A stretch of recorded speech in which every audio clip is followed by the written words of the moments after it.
Pittsburgh is a city most known for three things: blue-collar work culture, pierogies, and football. I mean, anybody who's into football knows the city of Pittsburgh and the Steelers, whether they like it or not. I swear Steelers fans will be found at every single stadium in the league, whether they're playing or not. It's arguably one of the most iconic franchises in the National Football League, so much so that the NFL draft was actually held in that same city this year. I feel like I'm forgetting something. Oh, yeah, I was there. If you were to look on any one of my many profiles on the internet, you'll find out that I am a die-hard Steelers fan in about 5 minutes tops. If you didn't already know, you just found out now. See, my point still stands. You probably also already figured it out based on my clothing, as well as my Steelers sign above my bed, my Steelers pillow, my Steelers blanket, my Steelers sign, license plate holder, my shot glasses, you get the point, okay? And it's 7, baby! Please kill me now. And while I don't actually live in the city of Pittsburgh myself, something that I think is really cool is that the blue collar and football aspect actually go hand in hand, since the Steelers logo and name were heavily influenced from the steel mill workers in the city. I also need to clarify before we dive in is the fact that I don't know jack shit from fuck all about the NFL draft. I mean, obviously I know the concept of it, but I couldn't give you any stats or advice on what any other teams need. Pittsburgh, I know, definitely needs a quarterback, but I couldn't tell you exactly who we need or who I wanted or what school I think that they should get or don't get or like all that, you know? Honestly, I don't give a rat's ass who it is. Just please give me somebody that doesn't shit the bed as soon as they get on the field. I also think a big reason that I'm not as well endowed as I should be about the draft is because I don't really pay attention to college football or college sports in general. Honestly, college in general, I mean, can you tell that I didn't go? I do have my teams that I'm partial with thanks to my parents.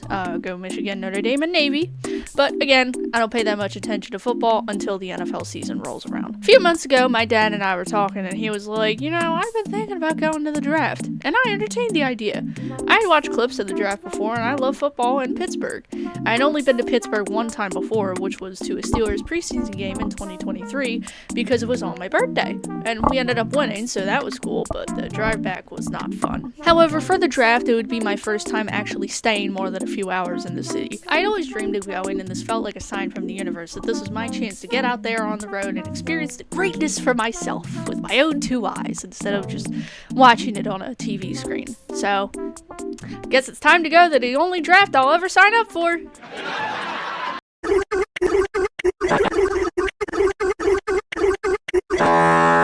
So, the first day of the draft, I leave at like 4 in the morning. Why? Because fuck you, that's why. Also because I live 6 hours away. I'm not kidding about having to go out on the road. Luckily, since I was driving by myself, I had all that fun time driving along with the radio, blasting music, and screaming along to the lyrics. I did also drive past Pittsburgh last January when I drove 15 hours to see my best friend, so 6 hours was definitely a lot easier for me. At first, I set my location for the stadium just to, get in the right direction, but then my good friend Mason, who actually works at the Steelers Pro Shop, told me that he would be at the mini shop that they had set up there at Point Place Park. So I got there a little bit after 10, but in my defense, it took legitimately forever to find a place to park, and they were all expensive as fuck. The one garage I chose were charging $100. I mean, thankfully, it was a flat rate and not hourly, but still, $100 is a lot for parking. It hurt my wallet and my soul a little bit. The park wasn't actually letting people in until around 11. It didn't take too long of a wait until we all started moving inside, and the park itself was actually pretty cool. They had set up a bunch of concession stands and activities set up for the draft experience.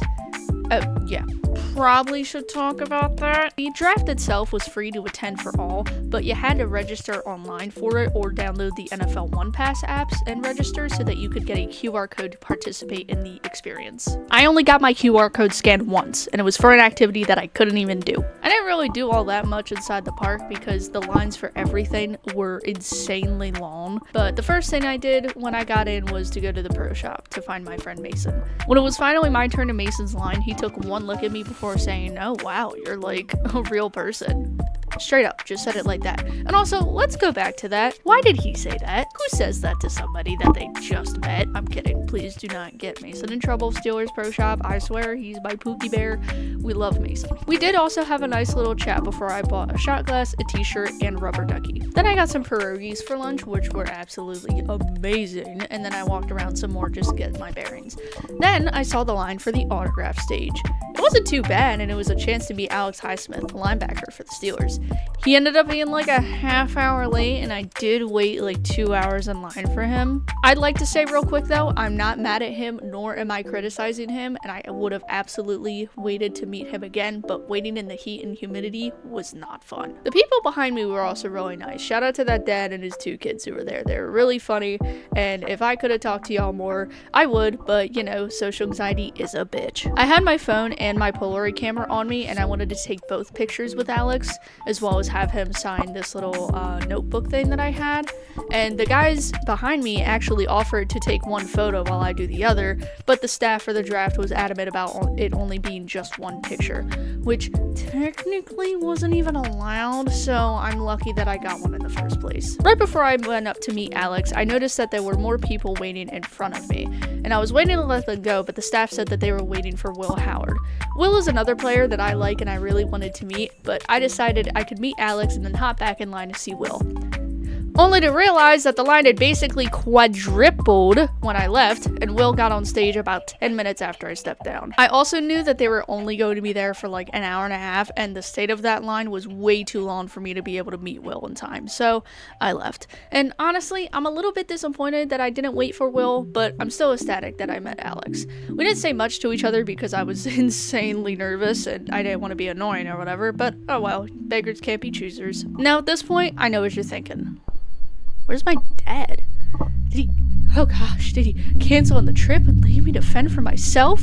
A little girl all by herself in the city of Pittsburgh? Did he grab the milk this late and no, he just had to go to work with his best friend who was my uncle, and they also had to pick someone up about like a full hour out of the way before they left for real. So like a half hour after I checked into the place that we were staying, they finally got to Pittsburgh and came up to the house as well. We all chilled for a little bit before riding up onto Heinz Field. And yes, I know it's technically legally called Acrisure Stadium, but fuck you, it's still gonna be Heinz Field and it will forever be Heinz Field. Actually, no, hell no. I'm gonna call it Three Rivers again. And yes, I know that was a whole other stadium that got imploded before I was even born, but fuck you, that's why. Apologies, okay? In all seriousness, I didn't know that they were allowing fans at the stadium. I thought that was just one of the things that they were only having reserved for actual like ticket holders, but they were having events at the stadium the whole days before the actual draft picks at night as well as the park. We didn't get to the area until about like the 4th pick, I'd say. All I know is that when we were walking up on the street, we heard over the loudspeakers that the Raiders picked Fernando Mendoza, who is, by the way, the whitest Mendoza I've ever seen, first overall in the draft. At that specific entrance as well, there was a bunch of helmets lined up on the sidewalk for every NFL team, and you bet your sweet ass that I got a picture with the Steelers helmet, which, by the way, is actually the only team in the NFL with the logo on only one side. That's a fun fact for you. We then saw a place called the Beer Hall where everyone was watching the draft live. We stood there watching for a bit before moving on to the actual stadium. That's right, you could watch the draft in the stadium, and there wasn't a strict rule on seating. Although afterwards though, as I was typing the script for this video, I did look up how much the seats that we were sitting in would be regularly, and for season ticket holders, they're like $1,200 to $1,300. That's a lot of money! Walking into the draft, there were only 2 guys that my dad actually wanted on our team. Oliva Vega Iwane, a guard from Penn State who apparently snapped at all positions on the offensive line during his time at Penn State, and Mekhi Lemon, a wide receiver from USC. Did we end up picking them, you ask? We'll get to that in a second. Calm your horses. One other thing was that my dad, and most likely other Steelers fans, did not want Ty Simpson, the quarterback from Alabama. My guess is that he feared our desperation for the right quarterback would take away from looking at the quarterbacks that we could draft that would actually fit with our team. So, as the Los Angeles Rams got on stage and picked Ty Simpson, 13th overall, everybody in Heinz Field exploded. The 2 men in front of us were cheering, and my dad and his other friend were pumping their fists in the air and clapping. Everybody was ecstatic! pick. And then the Ravens took that guard from Penn State like 3 minutes later. I honestly felt really bad for my father because the emotional whiplash he must have felt from that night had to have been insane. After a little bit, we all realized that we could also sit on the field, so we made our way down to watch the rest of the draft that night on Heinz Field. Half the grass was blocked off due to a card tent on the other side. I think the brand was like Tops or something. So I wasn't exactly able to attempt a James Harrison pick six in Super Bowl 43 moment, but you know what? It's the thought that counts. The picks are just pouring in, and honestly, I'm not even paying the fuck attention. I'm just doom scrolling and booing when Roger Goodell comes on screen, as well as all my rival teams, because fuck the Ravens, Browns, Bengals, Cowboys, and the Eagles especially. All 5 of them teams, you gotta get the fuck out. Get out! Right before our pick, Mekhi Lemon is still an option, and my dad is beaming with joy. So am I, honestly. I love lemons as a fruit, and I thought that that'd be a pretty fun player to add to our roster. We do also really need a wide receiver. So in the original draft order, the Dallas Cowboys were just before us. But while we were on the clock, the Eagles, as well as my uncle's favorite team, traded up with the Cowboys to pick before us. I decided to film my reaction to pick for my friends back home and let them know who they were picking. Right before I hit record, my dad said, if the Eagles traded up and they draft Mekhi Lemon before us, me and you are fighting on the field right here, right now.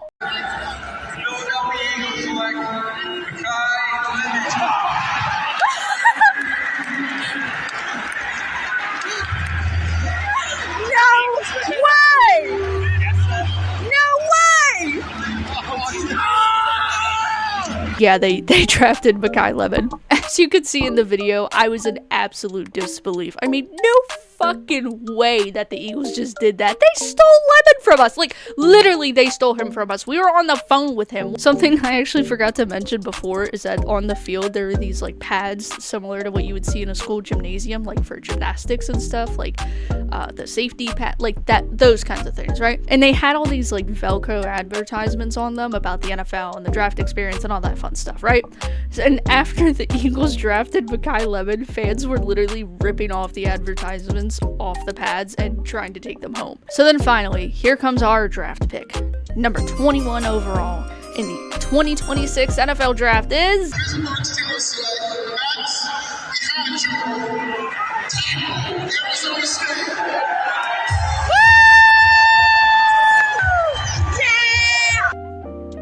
I honestly still have no idea who he is. Actually, I lied. My friend Mason sent me a little thing about him, and he seems pretty cool. Welcome to the team, Max. I really hope you have an awesome time here. Honestly, after the Steelers picked who they did, we all agreed to get out of there, and almost every other fan had the same idea. So once we all finally evacuated the stadium and met up outside, we walked back up Casino Drive, where we initially entered, and walked back up Allegheny Avenue and had Subway for dinner because it was literally the only thing open besides Taco Bell. After having a sort of good grilled chicken and cheese sandwich and chocolate milk, yes, I am autistic, moving on, we waited another hour for an Uber and finally got home around midnight.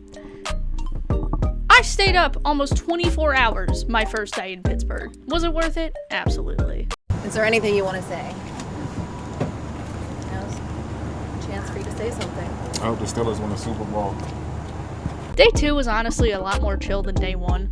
We woke up around like 9 or 10, and I saw on my friend Mason's story that apparently the Steelers Pro Shop connected to the stadium was going to have a Cam Hayward meet and greet and sign-in event in less than an hour. I convinced my dad and everybody else to get their sorry asses up and drive on over to the stadium, where I parked just a few blocks away, again on Allegheny Avenue. We all walked down to see if we could walk around for the meet and greet line, and we ended up finding the line for the entrance to the stadium, which we thought was the line for Cam Hayward meet and greet.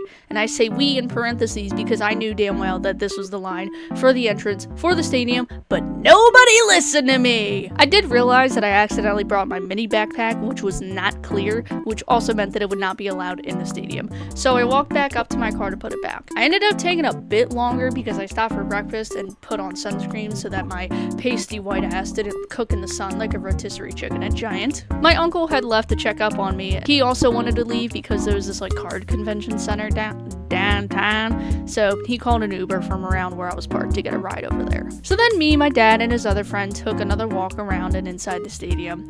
When we were outside the stadium, we saw a similar lineup where they had all 32 NFL teams' helmets, but this time it was mannequins of the players with no head. When it was my turn to be up there, I had the bright idea of taking my terrible towel and putting it in the player's hand as I posed. And I low-key started a movement with that because after I stepped down and walked away, all the people that were in line behind us started doing the exact same thing with their terrible towels. I know that I'm probably not the first person to do that, but it felt nice to know that I started something, at least with the people there. We also walked by this thing that said, relax your tight end, which I'm sorry, that's the funniest shit I've ever heard, okay? Whoever came up with that is a marketing genius. It was basically this like relaxation tent with a bunch of mini pods and stuff to sit in and relax in, you know? And as much as I personally wanted to go in for shits and giggles, there was a pretty big line, and I'm also 90% sure it would have cost a pretty penny. So then there was this little activity where you could either throw a ball through a hole, like the net thing, or you could try to kick a field goal through the goalpost. And this was the one and only time that somebody scanned the QR code thing that I had. I wanted to do the field goal kick, but I accidentally got in the line for throwing the ball at the specific hole in the net. In my defense, I saw a sign saying something about an express line that was right next to the field goal kick line, and I knew that that wasn't for me. You can tell that I am a people pleaser, okay? And I know where my place is. I am not a Karen. I refuse to ever be a Karen. If I ever become a Karen, shoot me. So after the guy in the line for throwing the ball tells me I gotta go to the other line, I go to that line, but then the guy at the attempting the field goal kick line said that it was actually 12 and under because all the older kids and the adults yesterday kept kicking it over the safety net that they had there.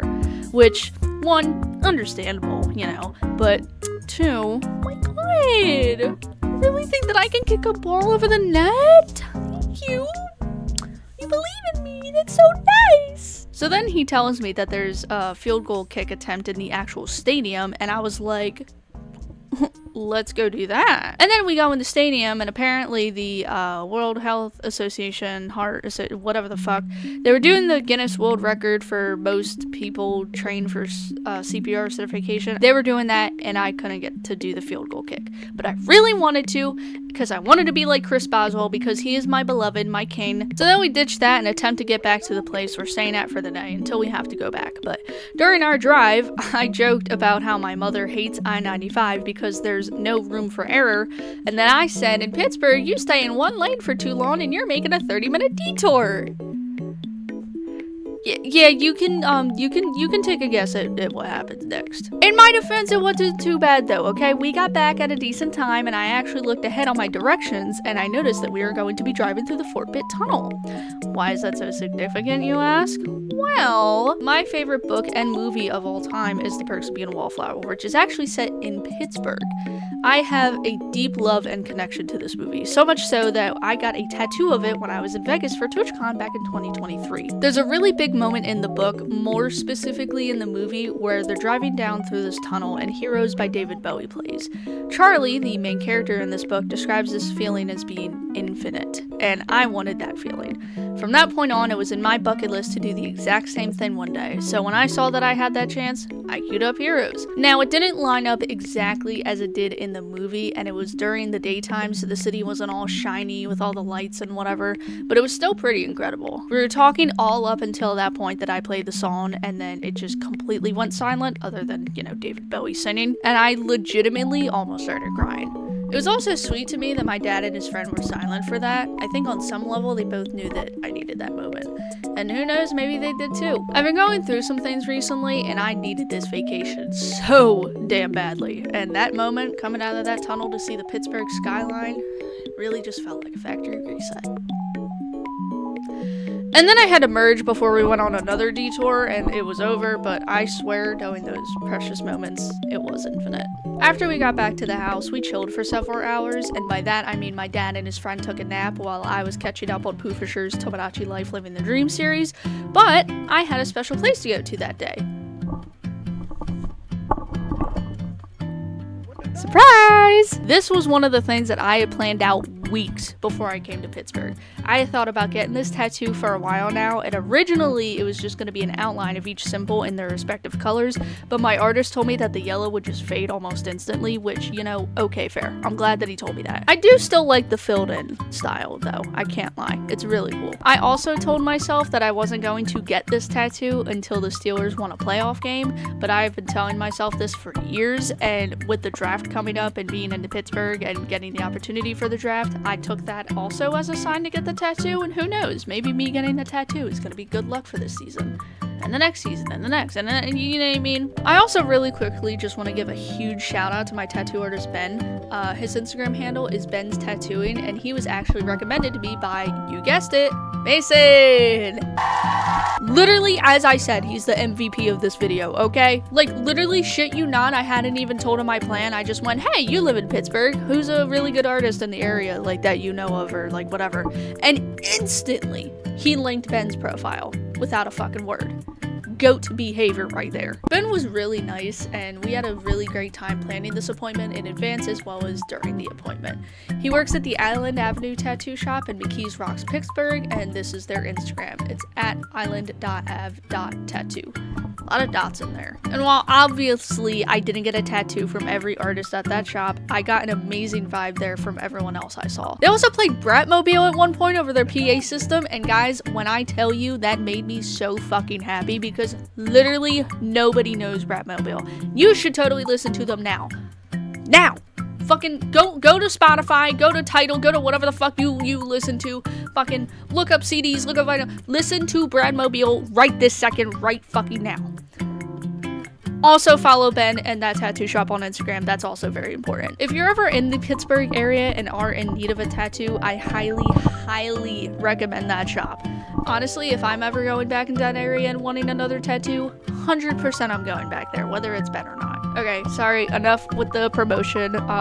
I swear they're not paying me to do this. This is honest to God my down-to-earth opinion. Let's get back to the draft. I'm sorry. So I got finished with the appointment a little bit after 7, which was when round 2 started. So I figured I was just gonna drive down to the stadium and park around there. I did end up parking around on some back road by the fast food street once again because you think I'm fucking crazy. You must think I'm delusional if I'm gonna spend $100 for parking again for like 2 hours. Free parking for the win, baby. So I park, walk up to the stadium, and I wait for my dad and my uncle because when I had left for the tattoo appointment, my dad's friend was going to a bar, and then my dad and my uncle decided to try and meet him at the bar later. But then turns out that there were like 4 other bars with the same name, so that was just a whole classic sitcom confusion loophole whatever thingy. I don't know exactly what that trope would be called, but like you get what I mean, right? I had fun during night 2. I sat in the stands in section 121, which I'm certain also costs an arm and a leg to get there at a normal game. All the teams drafted more players, you know, all that fun shit.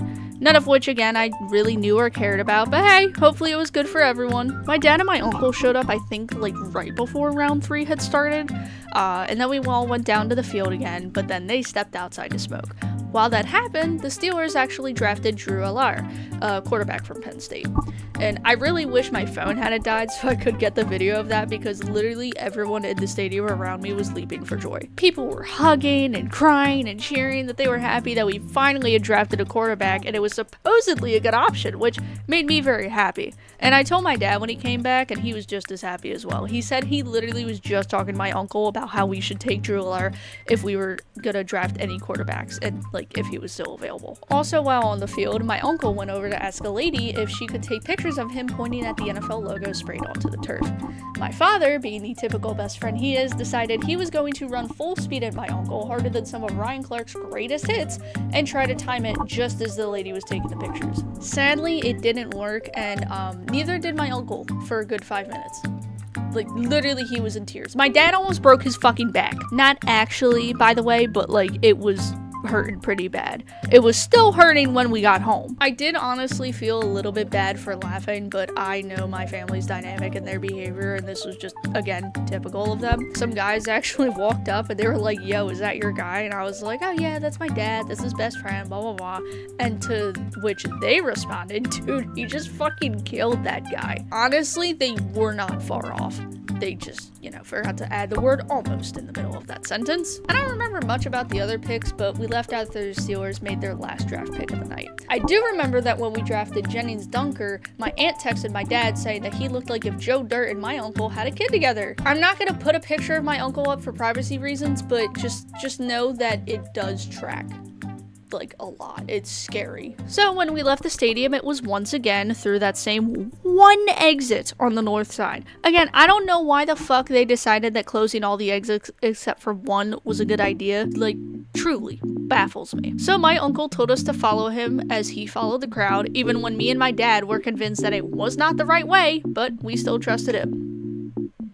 It took us an hour to get back to my car. We took, honestly, probably one of the best and worst detours of my life. There were, like, so many people on this one street with all these bars and businesses and whatever packed to the brim. So full that there were lines outside. And there were all these lights and all these faces and everything, and it was so awful. It was a huge sensory overload. Like, all I wanted to do was go home at this point, okay? I was so tired. My phone was dead. I had no idea where I was. One thing I did notice during our tour was that we walked through the park and we were standing in front of the hospital that the pit was filmed, at least the exterior shots, but that's still pretty cool. So we get in my car, drive on home, and go back to bed to prepare for day 3. The dawn of the final day. What could possibly be in store? Steelers fans found some coal in their stockings. How much does 3 straight losses hurt? Bad! 3 losses hurts bad! So day 3, we had to check out of our place by 11 a.m. and I got up at 10. So fun! I didn't have too many things left behind or whatever, so it wasn't a big deal getting everything all together and packed up and whatever. I decided that I was just gonna go home. I had a really long trip ahead of me and I just didn't have any more plans in store. I crossed off all the side quests I wanted to do for now, and I didn't care enough about the draft to stay for the rest of it, especially when I didn't bring great clothing for the rain, nor an umbrella or a poncho. So I packed my stuff, said goodbye to my dad and friends, stopped for gas, and I hit the road. Back to my previous car where I can scream Alanis Morissette at the top of my lungs, and a rainy day is just perfect for that. Oh, what could possibly go wrong?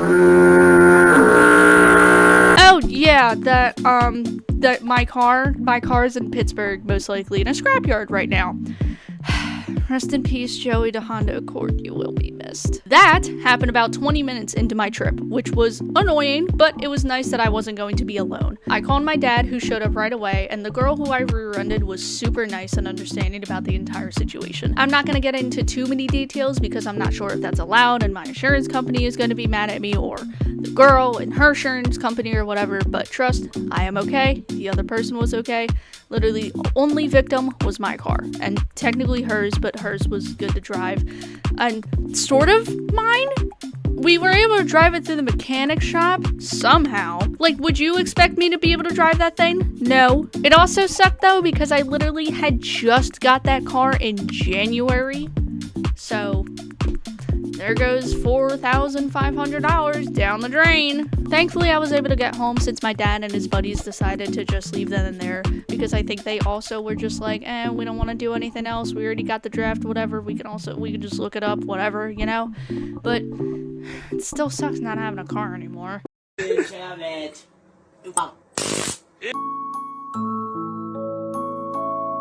So yeah, that was my time in Pittsburgh. Would I do it all over again knowing what I know now? Well, most of it. Obviously, I wouldn't want to experience losing my car again, but if I had to do that to be able to live through everything else that I experienced, then you know what? Yeah, I would do it all over again in a heartbeat. Pittsburgh is a city that's near and dear to me, and it always will be. I've been in love with it since I was a kid. I know, real yearner here, am I right, guys? In all seriousness, I would love to have another trip out there. And yes, I would be even more careful. I don't want to smash any more cars on the highway. If you guys did enjoy this video, please be sure to subscribe for more, as well as check out the description and my bio for all my other links. My Twitch, I mainly stream on, but as you can see, I am trying to start doing more of these YouTube videos and all that fun stuff. So yeah, comment below what you guys thought, what you'd like to see or hear from me next, and if any of you guys who are watching this were also at the draft, because there were apparently over 800,000 of us. How did that happen? Comment down below what your experience was like at the 2026 NFL draft. And yeah, I guess that's it. I will see you guys later. Bye bye.